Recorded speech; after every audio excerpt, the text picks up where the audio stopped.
Bueno, al principio no sabía ni decirlo bien. ¿Internet? Internet, sí, no sabía. Internet, es que suena como a Terminator, Internator, no sé, ¿no?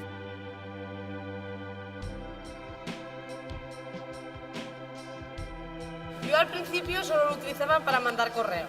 Ah, como mandar un fax, vamos, tú mandabas ahí el email y a esperar que alguien te respondiera, a saber. No encontraba ni el arroba en el teclado. Cut and paste y pa'lante. Es que no había nada en internet, estaba desierto. Yo internet solo lo utilizaba para el trabajo. Era un poco desesperante. Era un poco desesperante.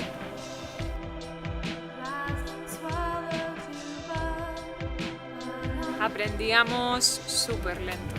Bueno, yo sabía hacerlo, lo lento era la conexión. Con los modems, la verdad es que vamos, para dar de comer aparte.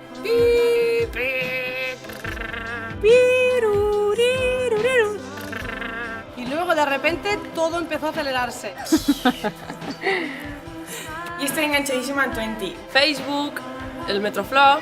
Facebook y tengo 20. Internet es lo que tiene. Y ya sé hacer hasta la copia oculta. Ay, las cookies. Tú elimina cookies. ¿Dónde están las cookies? En las herramientas. Hola madre, ¿qué tal? ¿Cómo estás? Mira, estoy aquí con tu bisnieta, con Lima. Tiene un cuento en este momento de la mano. Con internet puedes viajar donde quieras sin salir de tu casa. ¿Sabes lo que me encanta? Buscar páginas de viajes por internet y poder viajar por todo el mundo. Yo ahora incluso tengo un blog. Yo me he buscado hasta en internet. A veces me da por hacer ego surfing, pongo mi nombre ahí en Google y el blog ya sale lo primero. No aparezco. Ah, pues si quieres te hago una entrada a mi blog y así sales en internet. No lo sé.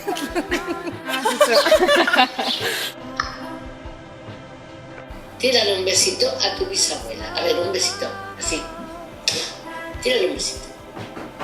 Abre, te está mandando un besito tu bisnieta. Tira un besito. ¡Mua! Tira otro. ¡Mua!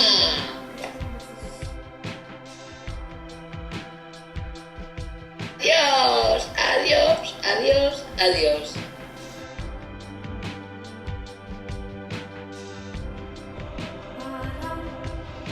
A veces me sorprendo viajando a algún lado simplemente porque he encontrado una buena oferta y pienso, pero ¿esto cómo surgió? Si es que pues surgió por internet, pues surgió porque había un ofertón internautico.